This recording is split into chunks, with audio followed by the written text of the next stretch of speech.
Hey, this is Passy from Passy's World of ICT, the guy with the white hat. And today we're going to be having a look at password entry and validation. So we're going to have this member form where someone's signing up to join this dog owners social club.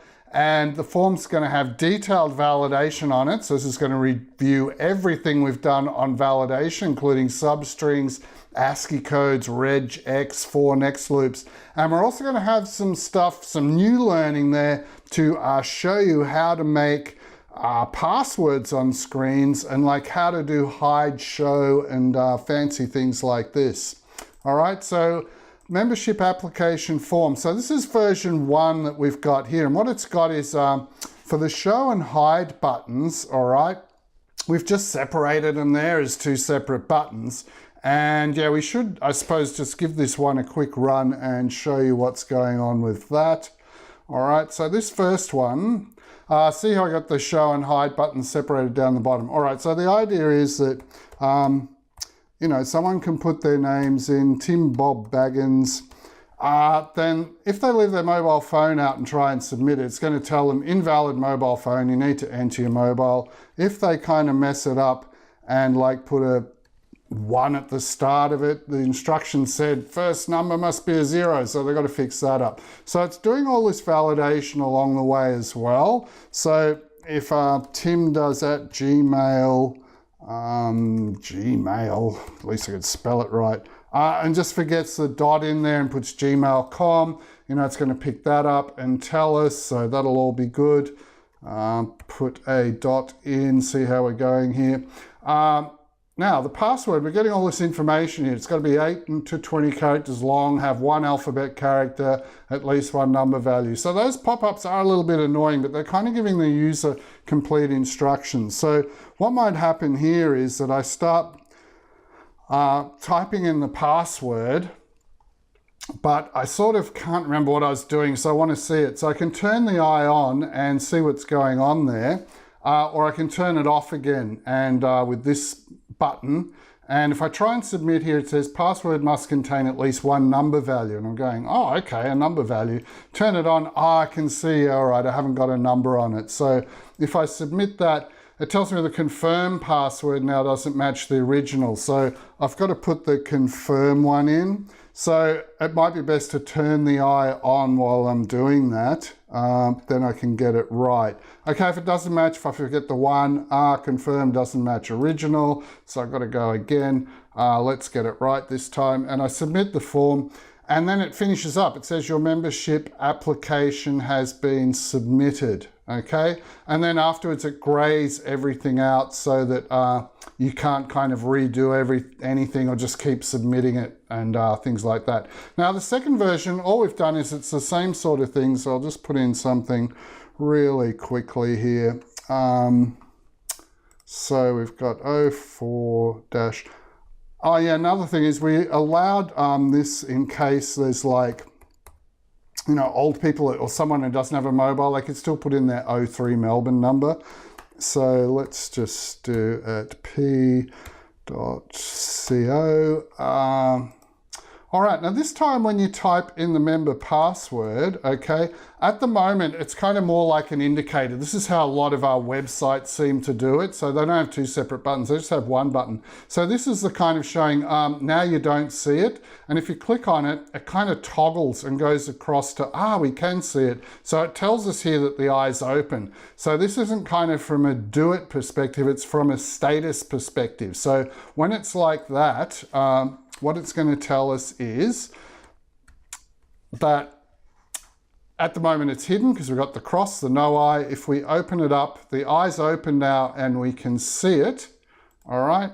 And if we try that, submit the form, it's not going to like it because the password isn't long enough and it's got to have some alphabet letters in it. So let's just put a whole bunch of alphabet letters in and make our confirm one the same and submit it. And yeah, we're all good to go, okay? So that's kind of toggle password. Now we'll do that right at the end, because that's a little bit tricky, all right? We'll just start off with version 1 to start off with. Keep it simple. Click the I you want to show it. Do the no I, the other button you want to hide it, all right? That'll be simple. And then at the end, we'll show you how to get the fancy toggling sort of thing going on there. All right, so let's get into it here. So that was version 1. Yeah, version 2 like has this, you know, shows at the moment that it's hidden here with the no I, and if you've clicked and you've got the I open at the moment, well then the I is open and you can see the password that's in there, or the confirm password that's in there.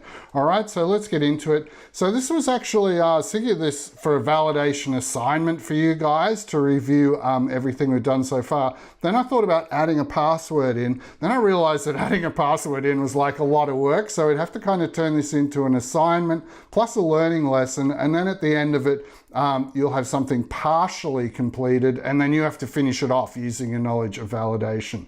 All right, so we have to have this membership form. The members have to enter their name, email address, and phone number. They've also got to choose some sort of password that is at least 8 characters long and has letters and numbers, both of them in it. We've got to validate all of the fields and push out errors to the user about fixing things.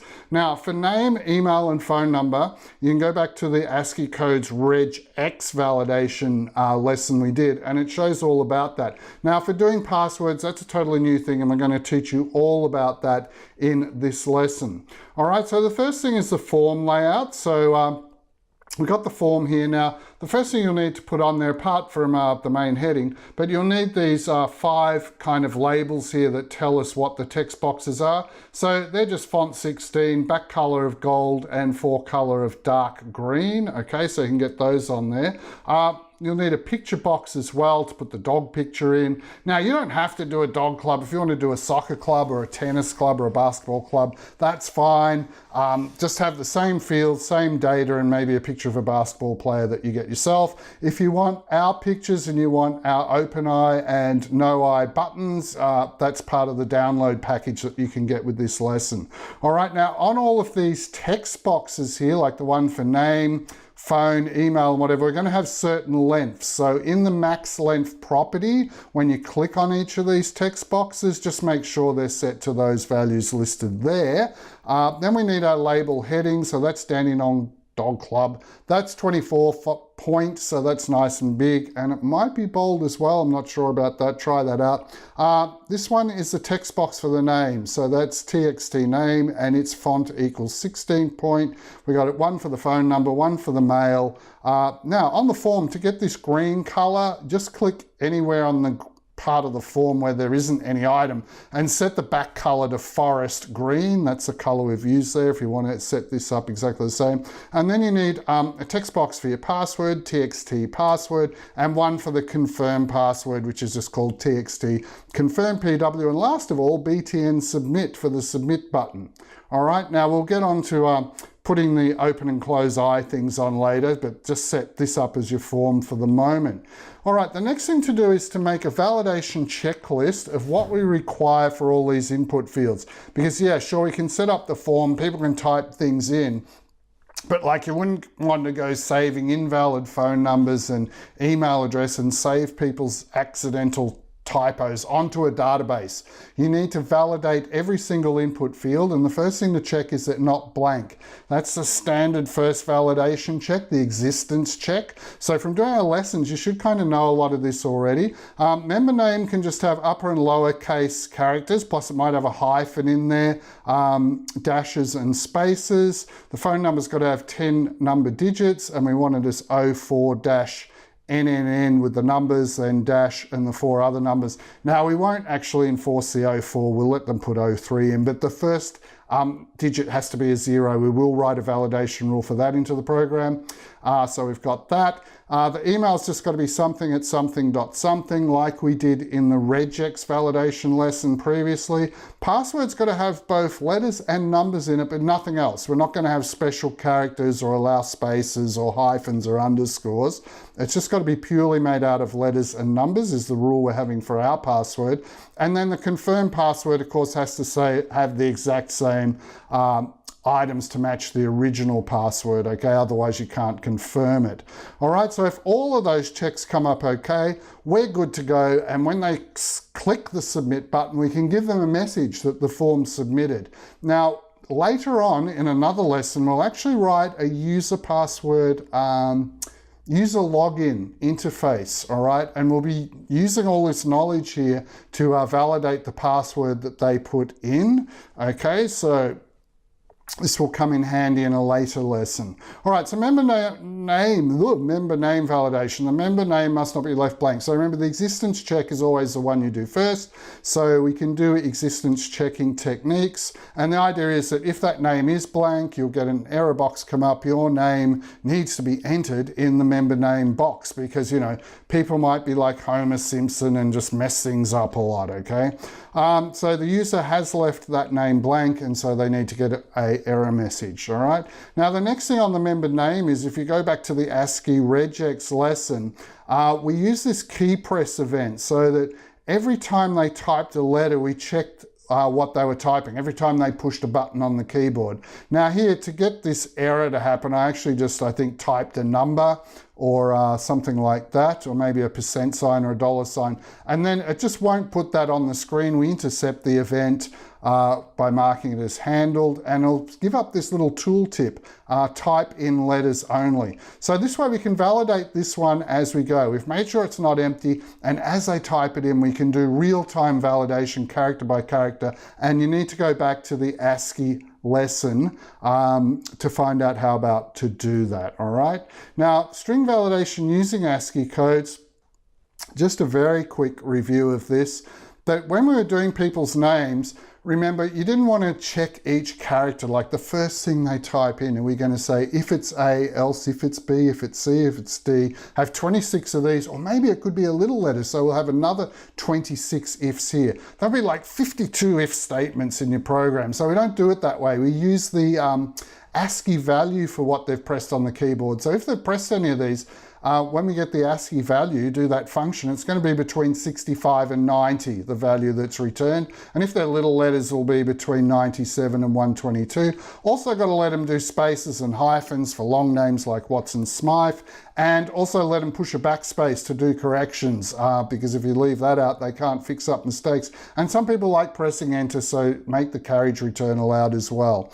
All right, arrow keys don't have an ASCII number, so you can always arrow around and don't have to worry about that. But you need to know that regex lesson before you can do today's lesson. And that was just like a super quick review. All right, so we're still on member name validation. Oh, okay. Should the first letter of the person's name be an uppercase letter? So yeah, should we just force that rule that it's going to be uppercase? And here in Australia, the answer is no, because I worked with someone whose name was JJ, like it was all in little letters, and that's how she had it on her driver's license and her legal documents.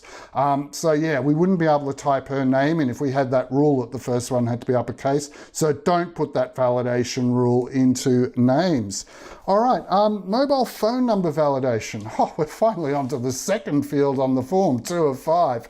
All right, so that's how we want the mobile number typed in, and we've kind of put a message for them there. We want 04 dash some numbers as an example, but people could always mess that up. And remember, you need to use regex. If you go back to the lesson, we kind of had this input matching pattern that we wanted 2 digits.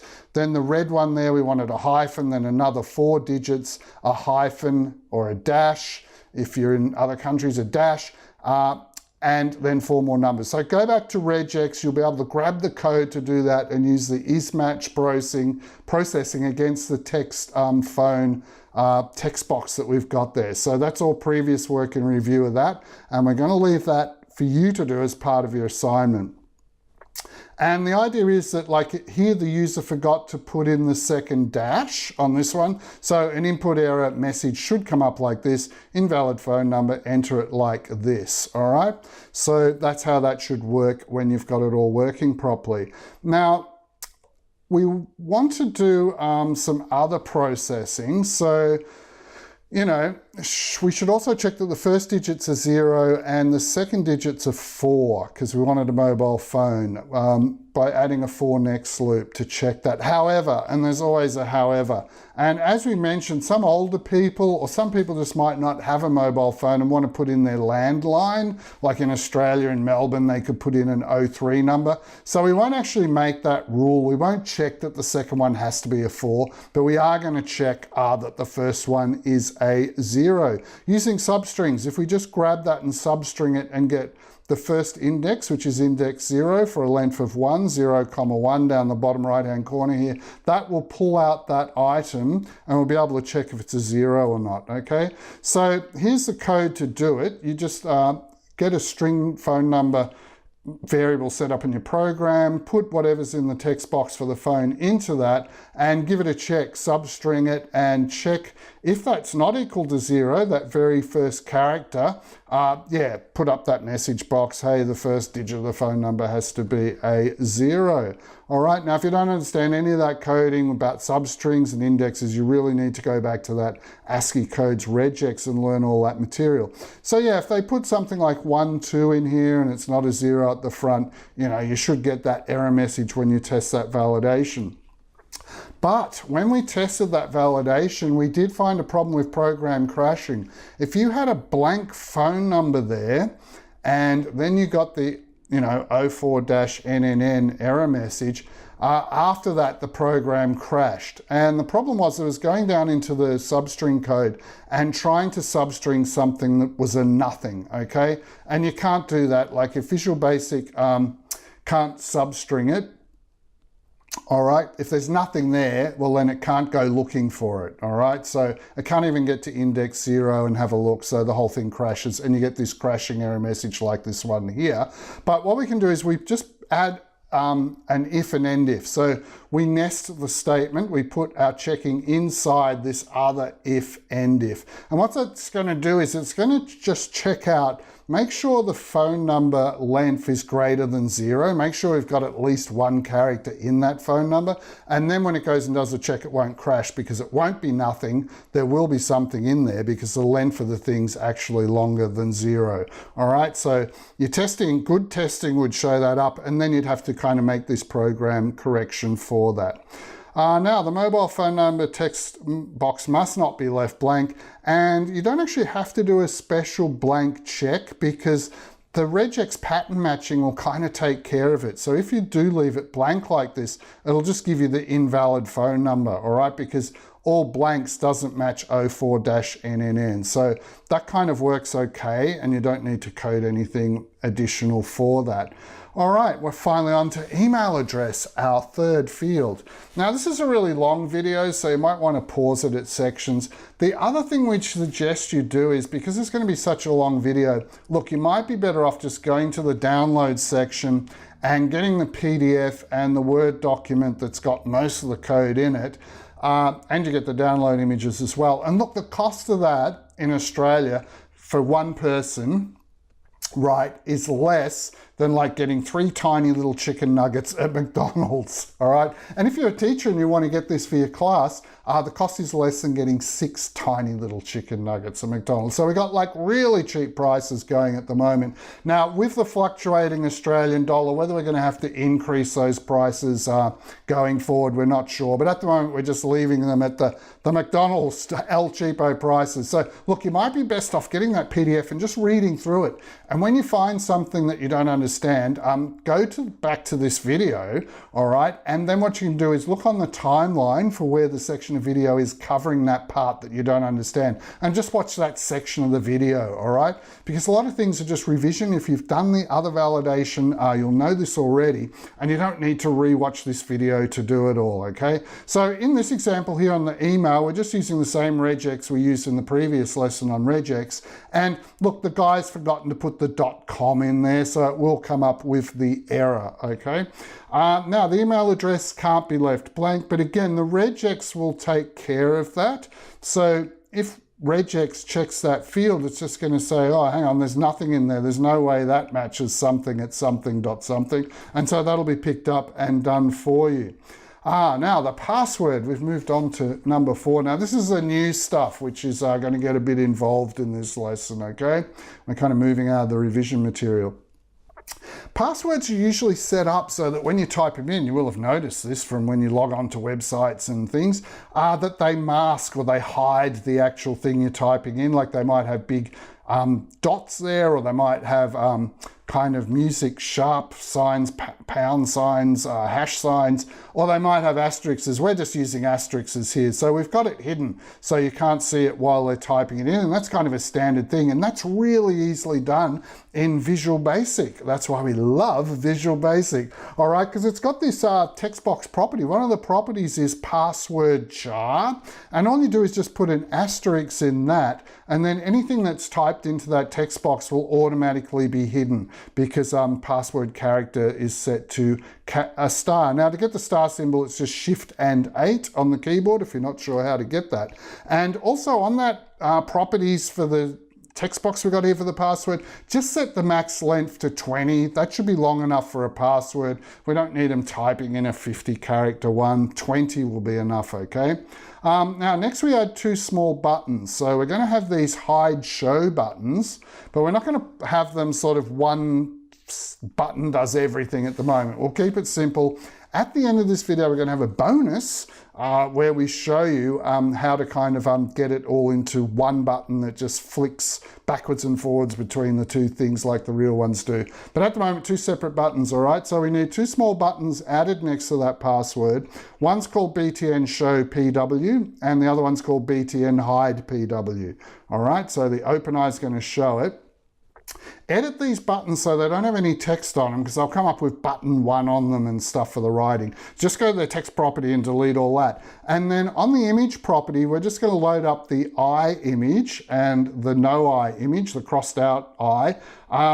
Just in their image things, just like you'd add images into a picture box. But to get the images to show properly, you will have to also set the flat style property. So on the button, look for this property called flat style, and make sure that's set to flat instead of the usual default standard. And that'll get them all showing up. Now, to make those buttons, if you know anything about drawing in Illustrator or Adobe Fireworks, is a fantastic little tool that I use all the time, because it's so much simpler than Illustrator and quick and easy. You just use some Bezier curves, and you can like draw one at the top, draw one at the bottom, then sort of a couple of circles here to get the eye, and then there's just that same setup again, save as something different, and just rule a line down there like that. But anyway, you can get our ones. They're part of the download package, and you get everything in that download package. Instructions, you get pictures of doggies that are really cute, and you get eyes and no eyes symbols,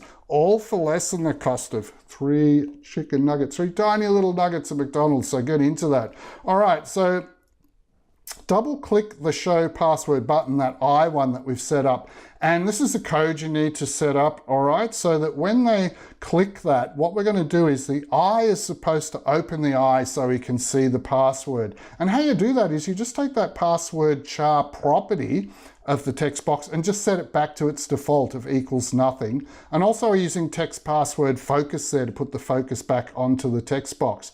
And then for your hide password one, it's just kind of the opposite thing. So for the one that's got the diagonal line through it, when we click that, we want to go back into hiding mode. So we want to go back and set that password char property to have an asterisk in it in quotes here, and just put the text password.focus back onto the text box. Make sure that's where the cursor's focused into. And that'll kind of do your eyes on and off things. So after you've done all that, just set it up and then just test it, run your form and check that it's all working. So when you first run the form, it should look like this. You can't see the password at all as you type it in. Then if you click on the open eye button, this one here, what should happen then Got a mouse that wants to jump around everywhere. What should happen then is if you click on that, it should suddenly reveal what's underneath those asterisks, and you can see them. And then if you click on the close eye one, the eye hide button, what should happen there is click on that one and then it'll go back to hidden again. All right, so you should be able to turn on and off the hiding and showing just by using those two little buttons we've made and that basic little code that we've put into the program for each of the buttons. Now you'll need to make an identical set of buttons for that fifth field, which is the confirm password field, because we want to have hide and shows on that as well. But obviously don't give them the same names. One needs to be called btn show confirm pw and the other one's btn hide confirm pw, all right, so that they're different buttons and they won't get all mixed up in the program code. All right, validation of the password. Be warned, there's a lot to do here.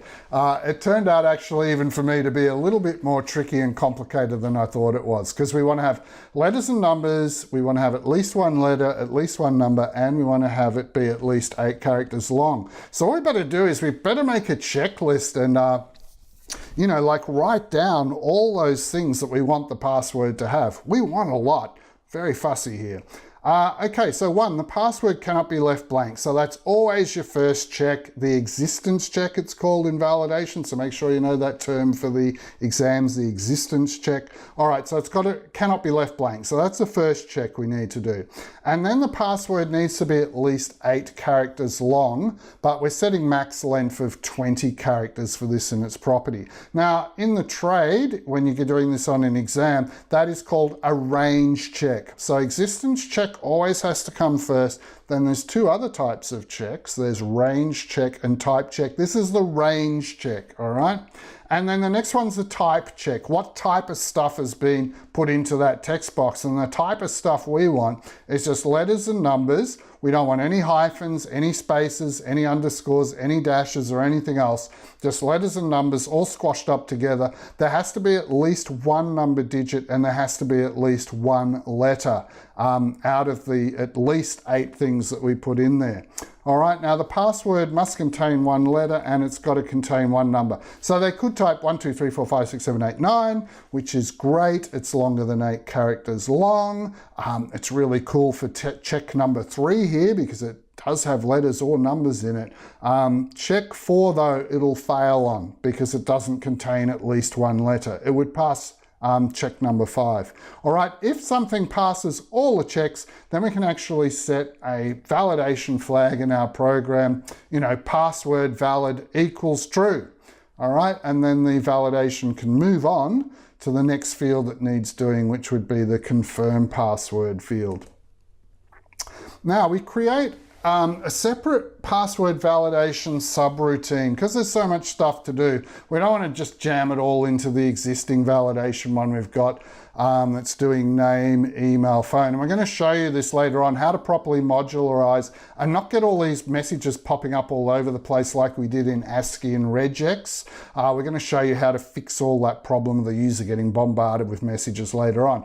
But yeah, we just have this new public subroutine here, public sub validate password brackets. And the first thing we're going to do in that new subroutine that's just a separate, just to do the password, this one, it could be done multiple times. So because the user could make a mistake, fix it up, click submit, and then there's something else wrong when it does a check. So we're just going to assume, first up here, that with the checking flags for all of those checks we just listed before, not blank, length's got to be right, letters and numbers, got to have at least a letter, got to have at least 1 number. We're just going to set all those checks to false. Even if last time they did have letters and numbers, maybe when they're editing it, trying to fix something else to make it long enough so it was longer than 8 characters, maybe they got rid of the numbers and it doesn't have the numbers now. So we just do all the checks again. And the way you do that is you just set everything to false, assuming everything could be wrong and we need to recheck the whole thing. And that's something really important. Now we get into coding the checks. So we're still in this special validation module just for the password, and we need to check that that text box is not blank. So we check that if it equals nothing, give a message, hey, you got to type a password in there, buddy boy. Otherwise, we can set one of our things is ticked off as okay. So we set Boolean password not blank equals true. So one of our tests is actually okay. And just notice we put the focus on to take it back to the password box because that's the one we're working in at the moment. Now, if you check that out and they have left the password blank, you should get that error message that's here in the message.show. So just we're doing incremental coding, so you would just put this in and stop right there, test it, just make sure that's working before you move on to the next bit. All right, now the next check for the password, because password's a big one. It has 5 different checks we got to do. This one's to check, it's got to be 8 characters or more. So just check if the password's length, password.length, if that's less than 8, got to tell them, no, it's too short, guys. Otherwise, we've passed that check. Okay, if it's not less than 8, well, it must be 8 or 9 or 10 or something, so it's all good. So we set Boolean password length valid true. Okay, we've passed 2 tests now, 2 checks. So validation uses a built-in .length method. This is called a method where if you take some variable and you put .length on the end, Visual Basic knows to go and work out how long it is. So if your word was, say, cat dog, it would go and look at that and go, oh yeah, what do we got here? CATDOG 1, 2, 3, 4, 5, 6. That's 6 long, and it would return that the length was 6. So that's kind of something built into Visual Basic. You don't have to write kind of a for next loop to do that. And if you checked it out and had something that was too short, you know, this message should come up. So what you would do now is you just add these lines of code, stop your coding there, save your program and test it and just make sure that's working before we go on to check 3. Now these 2 are pretty quick and easy to do. Now we're going to get into some for next loops and substring processing. This is the meat of the lesson here that's going to be a bit involved. So maybe if you want to take a break, pause the video now.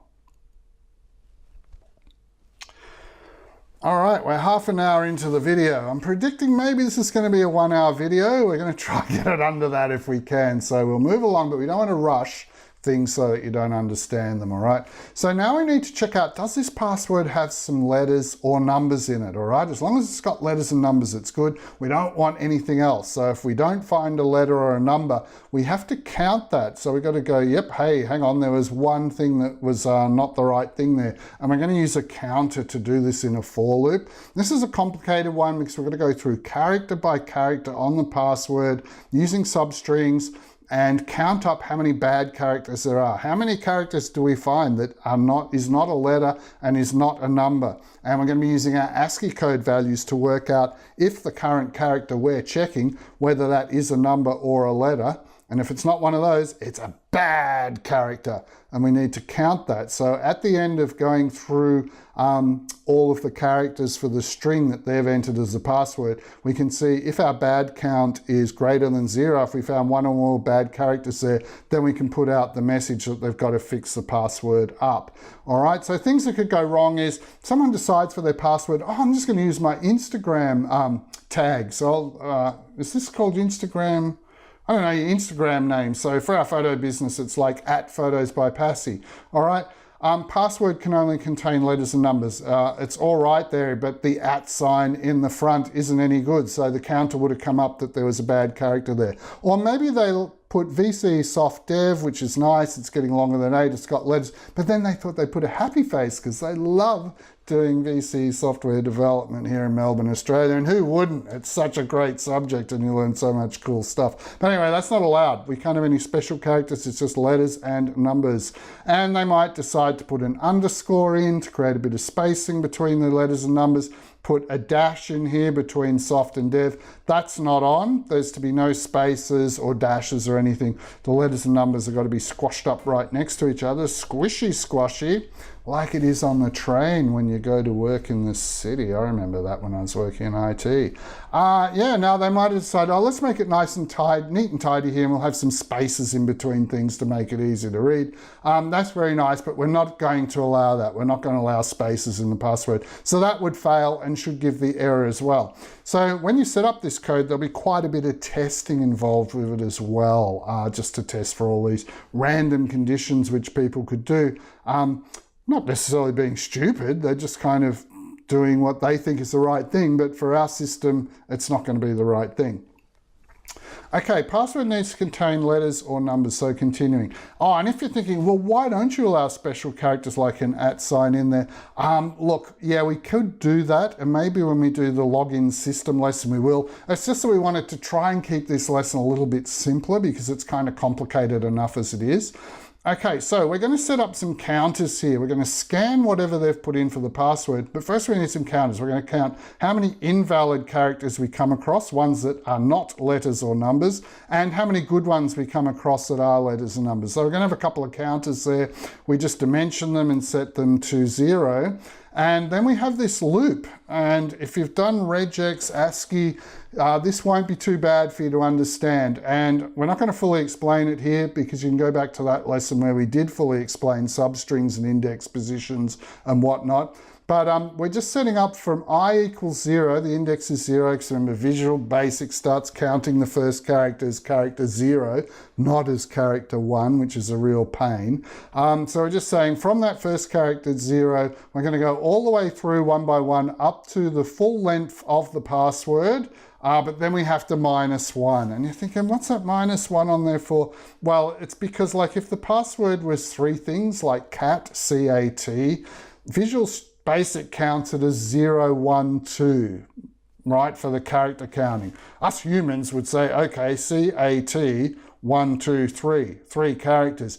Visual Basic goes, because it's a computer thing, and a lot of other languages do this as well. No, it counts it starting at 0. So it goes, oh, CAT, we've got 0, 1, 2.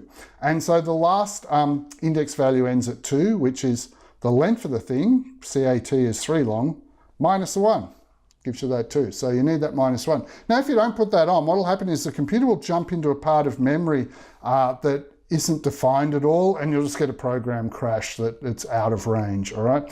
Anyway, so we're just doing all this checking here. We're checking, you know, if it's an uppercase letter, if it's a lowercase. So it's a very long and or statement, and we've used kind of line continuations here. Otherwise it would go across the page kind of from, you know, China to the end of outer Mongolia or something. It'd be that long and very hard to read. So we've just got line continuations. This is one big checking line. And first up, it's just checking, is it uppercase by being between 65 and 90, or it's okay if it's lowercase letters between 97 and 122, or it's okay if it's numbers, digits between 48 and 57. So you've got to be careful with the brackets and all this stuff to get it right.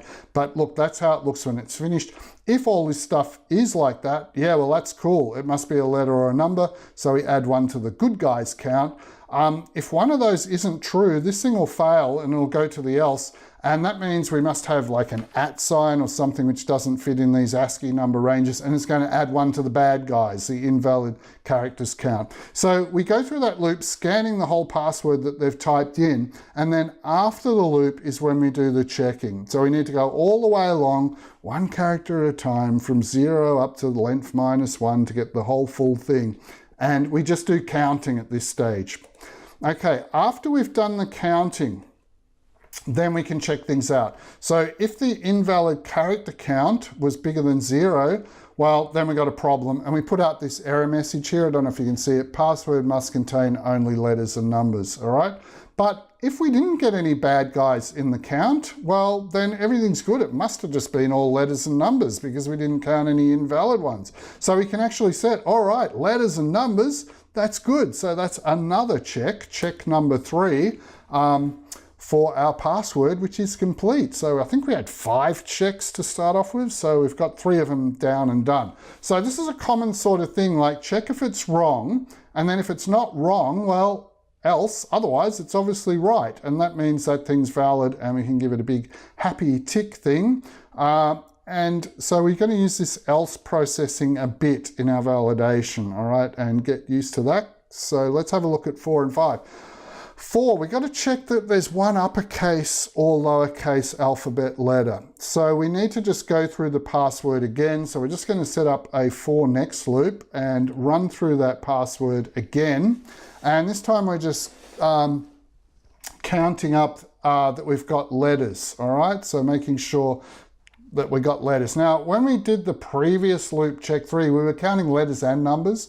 So this time we're just counting letters. Now, the whole thing that's going on here is that in the previous one, it would have passed check 3 if they put in the numbers 1, 2, 3, 4, 5, 6, 7, 8, 9, because they were letters or numbers.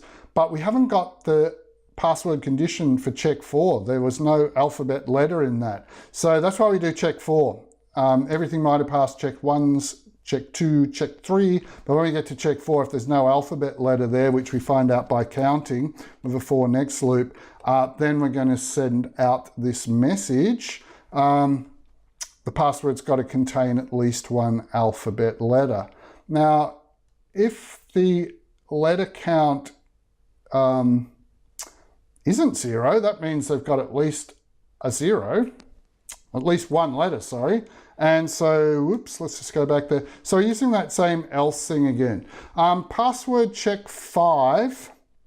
I didn't go back properly then. Let's go, oh, I'm going the wrong direction. One direction, wrong direction. Where were we? Yeah, so we're using that same else stuff again, that if it's not a bad thing that has an error, else it must be a good thing, and we can tick off check 4 is okay. All right, so let's get on to check 5. We've got to have at least one number digit. So it's the same coding as we did previously, exactly the same code, except this time we're looking for different ASCII values. We're looking for 48 to 57, because that's what numbers are. And look, some people might say, well, why didn't you check for numbers while you were checking for letters? It would have just been 1 for next loop. It would have been a lot more efficient. True. But look, with the power of processing, and this is only a tiny little string that we're checking, it's going to make, I don't know, 1 millionth of a second difference or something, I think. You're not even going to notice the efficiency difference. So to make the program code simpler to understand, we just said, okay, let's just go through it once, check for letters and numbers in check 3. Check 4, let's just go through it another time, even though that's inefficient, and check that it's got at least one letter. And let's just run through the whole thing, scanning it one more time just to check that there's a number in there, okay? Now, check 5. Again, once all 5 checks have been done, all right, we can do a final tally of whether the 5 checks are okay. So that's our next bit of coding in the password validation submodule. So we're nearly finished the submodule. And what we have at the bottom of the very, very bottom of the submodule is we go, okay, we just did 5 checks. Let's see how they all went. Okay, Boolean password not blank. Was that true? Good. Boolean password length valid. True, that's good. It's got letters and numbers in it. Good. It's got at least one letter. Good. It's got at least a number in it. Good. That was our 5 checks. It's passed all 5 checks, so we can set the master control variable Boolean password valid equals true. So this is the boss variable. This is the big one that you have to get 5 ticks to be awarded a Boolean password valid true. Okay? And that can be passed back to the main validation module, and it knows, oh, okay, I don't have to worry about the 5 check details. This guy's just telling me, hey, it's all good. And so the main one knows to go on and do confirm password. Now, thank goodness the confirm password isn't nearly as complicated as the password one was. That's the most complicated one. In this one, we just need to check that the confirm one's exactly the same as the original one. And if we turn the eyes on, we should be able to see that ourselves. But we need the program to check it. So turn both the eyes on and you should be able to see that. How the program is going to check it is it's just going to check the 2 text boxes. Is the text in txt confirm password text box, is that exactly the same equals the text that's in the password text box? And if it is, it's true. If those guys aren't the same, we need to put out a special message. Confirm password does not match the original one. So we need to test that that code works, because look, someone might have just put a space in here on the second time and it might look, oh, softdev 12, softdev 12. You might not notice that space, but the program code will pick that up and show it. So the program can sometimes be better than the human. Now you might be thinking, but oh, how come we don't have to do those 5 little checks for the confirm password? You know, check that it's not blank, check that it's 8 characters long. Well, we've already done the checks for the password. So if the password's good, all right, and the confirm password is exactly the same thing, well, then it's got to be as good as well, okay? So if it matches the password's good, it matches exactly, it's like an identical twin. So hey, it's got to be good as well, all right? So all of our text boxes on the input member form have now been validated. Now, how did the main validation module control all of this? There were 5 different things to validate, and we wanted to work down the form and do them in order. We wanted to do name, then our phone, emails, password, confirm password. So the main validation is modularized. And like we spoke about initially, at the very start of the form, public class form 1, right up the top of your program here, and notice we've got the imports for regex because we're going to be using regex. That goes right up the very top. But public class form 1 in here, just set up those variables, the main ones for each of the guys, that the name's valid, phone number's valid, email's valid, password's valid, and assume they are all wrong at the moment, because that'll trigger it to check every single one of those the first time it goes through the program. And we've got a master variable here. If all of those are true, we're going to be setting Boolean all input data is valid. And then we know if that's the case, when they click the submit, we can say, hey, you got all 5 boxes right, you're finished. Okay, we'll get to that later. All right, now, at the very start of the submit button click event, so when you double click on the submit button, there's going to be some code for that. And we're, again, this isn't the validation module, this is the BTN submit click event module. What we're going to have there is we're going to set them all to false, assume everything's wrong, because even if name was wrong and they were just in there fixing up, say, the email address, maybe they decided to go back and change something in the phone number. Oh, I won't use that my mobile, I'll use my work mobile instead or something. All right, they could have messed that up. So we don't know what they've changed on the form between submit buttons. So we need to do all the validations every time they click submit and check out everything. Now the main validation module, when it goes down into the do validations, so in the button click, all we do is say, okay, assume everything's wrong and go off to a totally separate module called do validations. In there, we want to check one by one the fields. We just want to check the first one because there's no point in going any further if the name is wrong. No point in checking the phone number or anything else. Let's get them to just get the name right, then we can move on and start looking at the phone number. So how you do this sort of stuff is that with the name, we've had a separate module where we just checked out the name and everything, right? Now, if the name came back as okay, well, that's good. And we're ready to move on down to the phone number, the next field. All right, so that's how we control it. We won't go on and do the phone number unless they've got the name okay. All right, and that will keep it stuck on this name one until they get it right. And then the valid will be true and it'll be able to move on to the phone number. Okay, so we do this with all our fields. Like before we go on to the third one, the email, the name has to be okay and the phone has to be okay, or the program will not bother going forward. It's just going to stay there giving them messages about the name or about the phone, or both of them saying, hey, fix these guys up. And that way the user won't be bombarded with messages. Because look, what could happen was if they were really careless, or maybe an old person that's all confused by the whole thing or something, not familiar with computers. Look, they might have 4 things wrong on that form, and you don't want to flick, hey, this is wrong, that's wrong, this is wrong, that's wrong, because that'll just get them more flustered and more nervous and more confused. So we just want to go through one thing at a time, checking it. If it's wrong, stop right there, give them instructions on how to fix it up, get them to fix it up, then we'll move on to the next one, all right? So it's all about a good user experience, all right? Not bombarding them with error messages. And that was the problem when we did the regex one. We never finished this off properly like this. In the regex, it was bombarding them at the end with a whole bunch of messages. Okay, so finally, if the name, phone, email, and password, if they're all valid, so we're checking that they're all true, then we'll do the last one, which is validate, confirm password, okay? Then we need to check after that, is every single field on that form correct? Is the name correct? Is the phone correct? Is the email valid? Is the password valid? Is the confirm password valid? And if they are, we can set the master controller that all input data on that form is valid, okay? That's the big tick that everything's okay. Now, the submit button click, after it's done validation, it goes back up to the biggest top module, controlling everything, and which is the click one, the submit, because now they'll try and click submit and submit the form.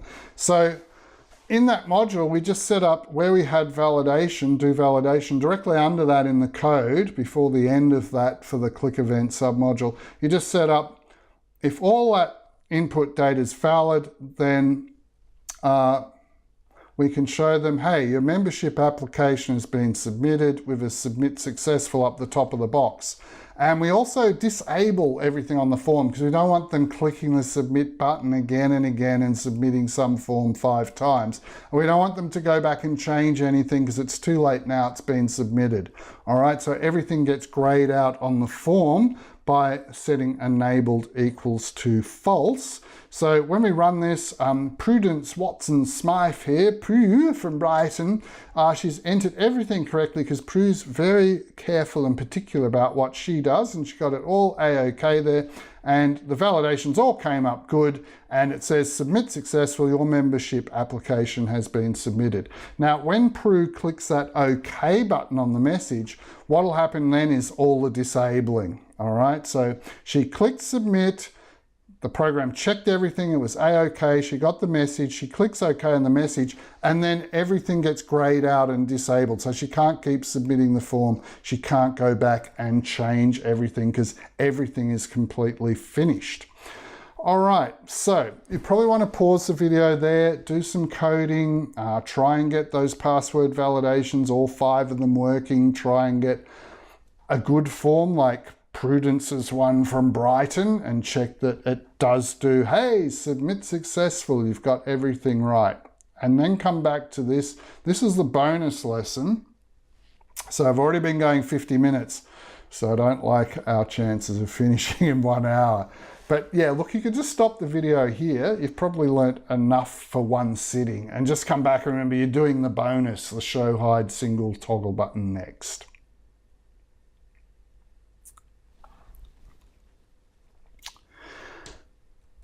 Okay, so what we're going to do now is we're going to make those, instead of having 2 buttons, we're just going to have 1 button here, so that first up, that password's hidden from view, and if we click this I to open the I and look at the password, it'll reveal what the password is, and that I will change to the no I, okay?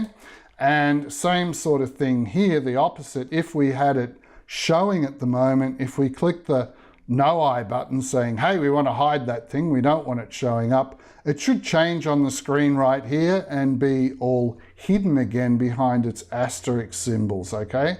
So that's the idea with the buttons, that you can flick between them and show stuff, hide it, show hide, just by clicking that button. All right, now, how we make the 2 buttons into 1 is we use that trick, the stacking trick, which we did on the random numbers rolling dice lesson. So if you've done that lesson, this will make a lot of sense. We're going to stack the 2 buttons on top of each other, and we're going to hide one and show the other.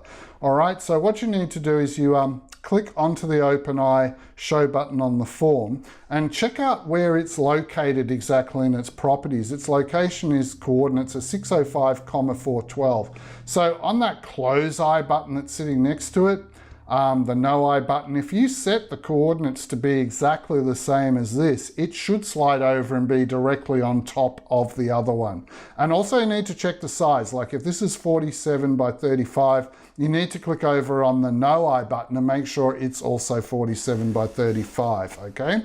So what we do is we just slide it over, and now we've got the no I button on top of the I button, and we did that by changing the no I one to be 605, just like the other one. Same coordinates, and it jumps over on top of the other one, and it's the exact same size, so it completely covers the other one. All right, so that's a little trick for doing that, just like we did on the dice. Now we need to go into the program code and just do a little bit of processing to flick between the 2 buttons showing and hiding. All right, so this is step 3 in the form load process. When the form first loads, what we're going to do is we're just going to set up that the hide button, the no I one, btn hide, that one's goes invisible, so that one's going to be visible false, and enabled false so that it can't be clicked. Now what that's going to do is it's going to hide the no I one, disable it so it can't be clicked, so effectively we'll just have the I showing and you'll be able to click on the I one and do stuff. All right. This is going to be tricky, maybe and complicated, hard to understand. As you code it and play around with it, you'll kind of get how it works. All right, but we'll just show you quickly here. So the idea is that give the program a test run, because in the form one load part of the code, which you get to just by clicking any green area of the form here, and it should go into that. We're just setting up that the no I one, the hide one, that's invisible. We can't see it and we can't click and do anything. So they're stacked on top of each other, but that one's invisible. And the other one, the I, is the one that we can see, all right? So if we then click on this I button, it's got some code that we're going to have, which is going to make the password show up. So it was hidden, and here's what actually was underneath it, all right? So when the user clicks the I show button, we need to have some things. So when they click that open I button to show the password, we just changed the password character back to equal nothing so that it wasn't hidden anymore, and that makes the password show through. Now we want to set the kind of the switching over. So we have the show password visible false, and we make the hide one come back again, okay? And that'll swap it over. You kind of need to code this and test it and play around with it to fully understand it. But basically what's going to happen is we had the I one here showing, all right, with everything hidden, all right?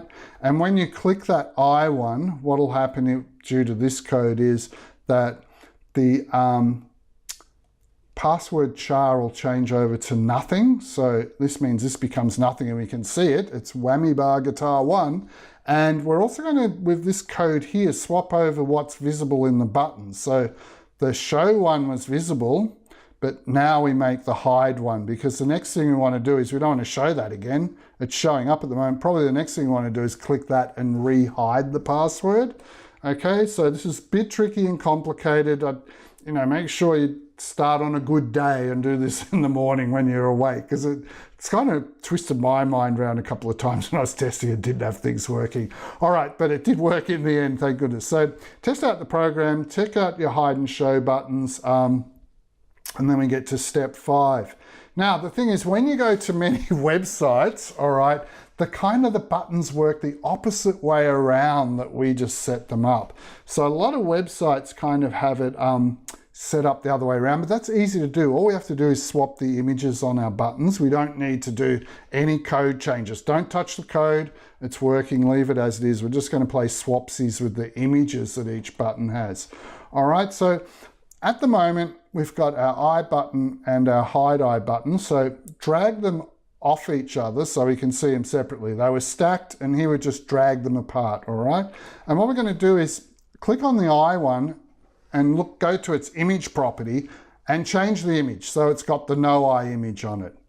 Go to your hide button here, the no I one, click on its image, change the image so it's not the no I, it's the I. So we've just swapped round the images, okay? And then move this one back into there on top of that one so that they're stacked and you only see one of them like this. Now the idea of how this works is that when the program first runs, it's hidden like this, and this button just shows a status. It's not an action button to open up the I. It's just showing you at the moment that, hey, the I's closed, and that's why you can't see any of the characters.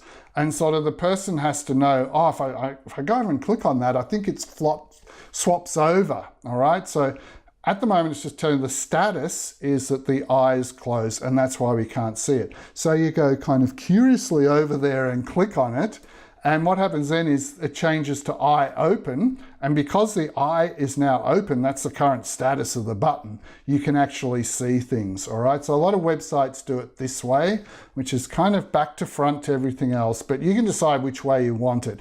Look, when a user can't see a password, they'll know they'll just go click this thing to swap it round and swap it back. They don't probably even pay attention to whether it's showing open I or closed I. And sometimes the closed I too, they kind of chop this I in half and they only show the top half of the I, and that's kind of the closed closed eye, I think, like it's kind of winking at you or something. And like PayPal just has the words show and hide, which kind of makes things a lot simpler on their website.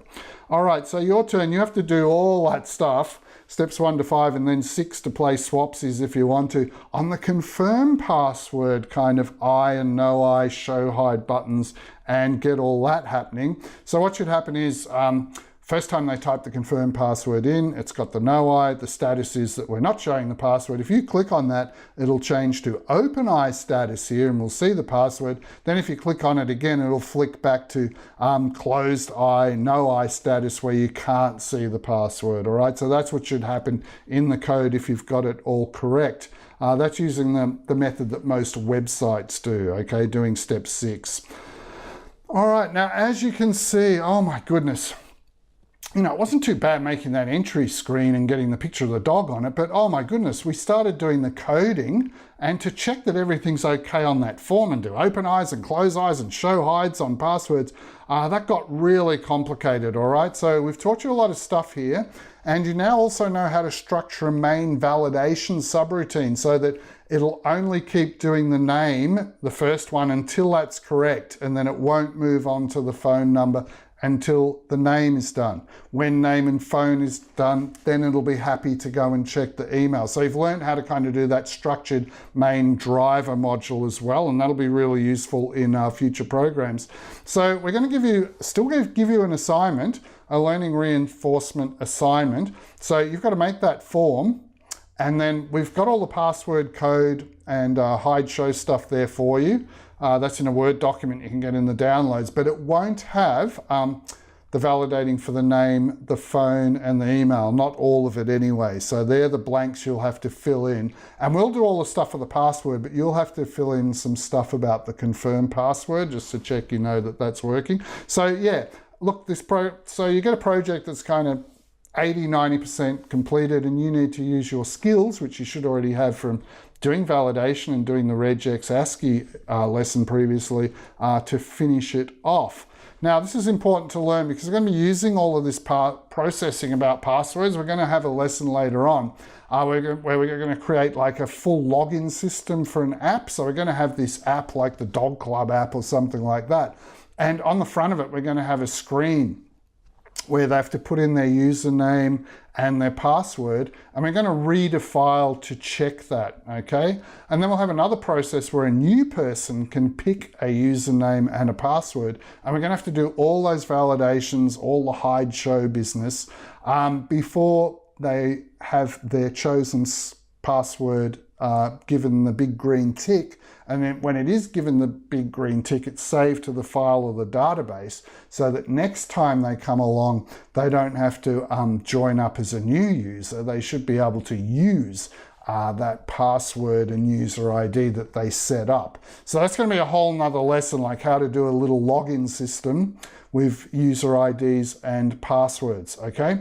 And you'll need to know everything in this lesson to do that. So all of our lessons build on each other, so it's not like you can skip them. You need to do all of them. Now, because this is an assignment, make sure you copy things. And you should always be copying, making backups to your flash drive, to a 32 gig USB stick or something like that. They're so cheap these days, or a portable hard drive. And that's it for this lesson. So if you found this lesson helpful, you know, give it a thumbs up there on the YouTube, and probably best also you subscribe to our channel, because each week we're putting out at least one lesson on programming at the moment is our focus, but we do still have the Access database lessons, which are selling quite well actually and starting to get international interest, which is good. And we've got the Adobe Animate lessons, which are just kind of fun, but there is our friend Greg. He's got an Animate course if you want to do that. So anyway, get coding away. This is going to teach you a lot of Visual Basic programming and make you a much better programmer than you were before the lesson. And enjoy Visual Basic.